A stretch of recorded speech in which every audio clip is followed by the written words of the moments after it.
আসসালামু আলাইকুম। আশার মিনি কিচেনে সকল বন্ধুদের স্বাগত জানিয়ে শুরু করছি। আজকে আমি নিয়ে এসেছি ফুলকপি, আলু, টমেটো, মটরশুঁটি দিয়ে রুই মাছের ঝোল রেসিপি। আর এই রান্নাটা আমি যেভাবে করব এইভাবে করলে এতটাই টেস্টি হয় ফুলকপি মাছের এই রেসিপিটি যে আঙুল চেটে পুটে বাড়ির সকলেই এক থালা ভাত নিমেষেই খেয়ে ফেলবেন।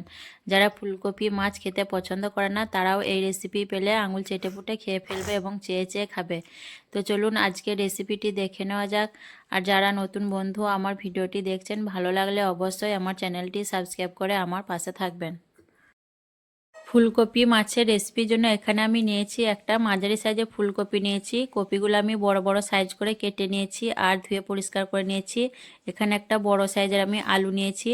বড় সাইজের আলু মাছ মাংসের সঙ্গে রান্না করলে খেতে খুবই ভালো লাগে, তাই আমি বড় সাইজের আলু নিয়েছি। আর এখানে অল্প মটরশুঁটি নিয়েছি। আর এখানে আমি নিয়েছি মাছ ভাজা রুই মাছ 4 পিস নিয়েছি। তো এগুলো দিয়ে আমি আজকে রান্নাটা করব। এখানে একটা ব্লেন্ডার জারের মধ্যে আমি নিয়ে নিচ্ছি, দেখুন দুটো ছোট সাইজের টমেটোগুলো আমি মাছ বরাবর পিস করে নিয়েছি। টমেটো সাইজ ছোট থাকার কারণে দুটো নিয়েছি। আর নিয়েছি 3টে পেঁয়াজগুলো 2 পিস করে কেটে নিয়েছি। পেঁয়াজের সাইজগুলো খুব ছোট, এখন বাজারে ছোট ছোট পেঁয়াজ, তার জন্য আমি 3টে নিয়েছি পেঁয়াজ। আর 3 টুকরো আদা নিয়েছি পরিমাণ মতো। আর পরিমাণ মতো নিয়েছি রসুনগুলো দেখুন সরু সরু, মোটা কোয়া নয়, তার জন্য আমি একটু বেশি করেই নিয়েছি। তারপর আমি ঢাকনা ঢেকে দিয়ে মিক্সারে পেস্ট বানিয়ে নেব। তারপর আমি রান্নার জন্য গ্যাস অন করে কড়াই বসিয়ে দিয়েছি আর দিয়ে দিচ্ছি সর্ষের তেলটা আমি একটু বেশি করেই দিয়ে দিচ্ছি। একবারে এর মধ্যে আলু ফুলকপি ভাজবো আর রান্নাটাও করে নেব। তারপর তেল গরম হয়ে আসার পর আমি কেটে রাখা আলু ফুলকপিগুলো দিয়ে দিচ্ছি। তারপর দিয়ে দিলাম হাফ চামচ নুন আর হাফ চামচ হলুদের গুঁড়ো। তেমনি নেড়ে চেড়ে আলু আর ফুলকপি 3-4 মিনিটের মতো ভেজে নেব। ভাজার সময় হলুদ আর নুন দিয়ে দিলাম, তাহলে ফুলকপি এবং আলুর মধ্যে ভালোভাবে নুনটা ঢুকে যাবে। আমি নেড়ে চেড়ে 3-4 মিনিটের মতো ভাজতে থাকবো। আলু আর ফুলকপি আমি 3 থেকে 4 মিনিটের মতো ভেজে নিয়েছি। এর থেকে আর বেশি ভাজবো না, ফুলকপি নরম সবজি, তাহলে রান্না করার সময় কপিগুলো একদম গলে যাবে। প্রথমে আমি দেখুন কপিগুলো তুলে নিচ্ছি। ফুলকপিগুলো তোলা হয়ে গেলে তারপর আমি আলুগুলো তুলে নেব।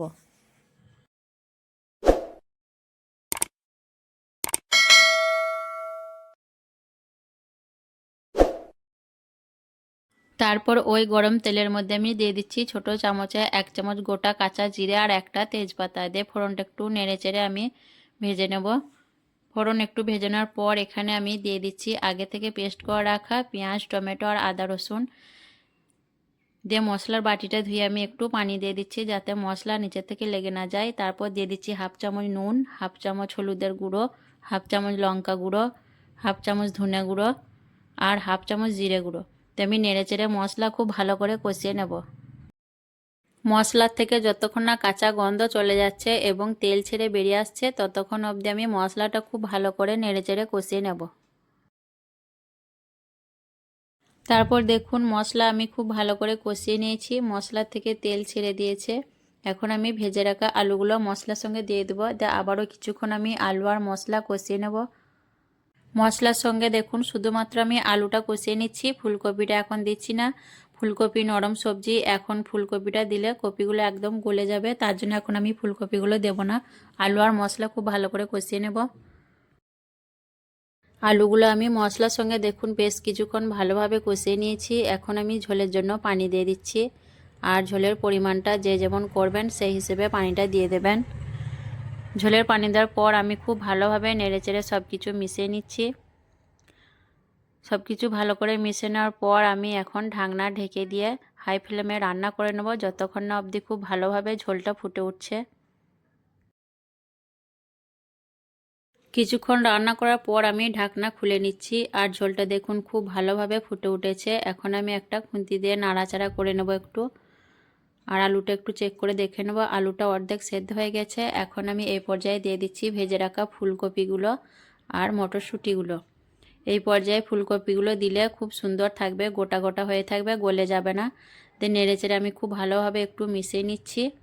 ভালো করে নেড়েচেড়ে মিশিয়ে নেওয়ার পর আবারও আমি ঢাকনা ঢেকে দিয়ে রান্না করে নেব হাই ফ্লেমে যতক্ষণ না অবধি আলু আর ফুলকপি খুব ভালোভাবে সেদ্ধ হয়ে যাচ্ছে।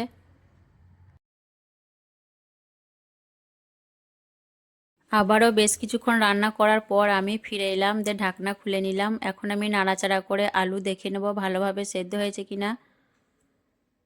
তো আলু খুব ভালোভাবে সেদ্ধ হয়ে গেছে, কপিটাও সেদ্ধ হয়ে যাবে। এখন আমি দিয়ে দিচ্ছি ধনেপাতা কুচি আর আগে থেকে ভেজে রাখা মাছগুলো। মাছ দেওয়ার পর আমি নেড়েচেড়ে ঝোলের সঙ্গে মাছ আর ধনেপাতাটা একটু মিশিয়ে নেব। এই পর্যায়ে আমি গ্যাসের ফ্লেমটা লোতে দিয়ে ঢাকনা ছাড়া 2 মিনিট রান্না করব। আর কিন্তু ঢাকনা দিয়ে হাই ফ্লেমে রান্না করব না। এরপর আমি 2 মিনিটের মতো লো ফ্লেমে ঢাকনা ছাড়াই রান্না করে নেব, তাহলে রান্নাটা আমার কমপ্লিট হয়ে যাবে। আর এই পর্যায়ে বেশিক্ষণ রান্না করার দরকার নাই, তাহলে কিন্তু কপি আর মাছ দুটোই গলে যাবে। 2 মিনিটের মতো রান্না করে নিলে রান্নাটা ঠিকঠাক মতো কমপ্লিট হয়ে যাবে। তো আমি দেখুন ঢাকনা ছাড়া এখন 2 মিনিট লো ফ্লেমে রান্না করে নেব, তারপর আপনাদের পরিবেশন করে দেখিয়ে দেব। আজকের এই আলু, ফুলকপি, টমেটো, মটরশুঁটি দিয়ে রুই মাছের ঝোলের রেসিপি কেমন লেগেছে অবশ্যই কমেন্টে জানাবেন। ভালো লাগলে লাইক করবেন, শেয়ার করবেন আর আমার চ্যানেলটি সাবস্ক্রাইব করে আমার পাশে থাকবেন। আসবো আবারও অন্য কোনো রেসিপি নিয়ে। সকলে ভালো থাকবেন, সুস্থ থাকবেন। আল্লাহ হাফেজ।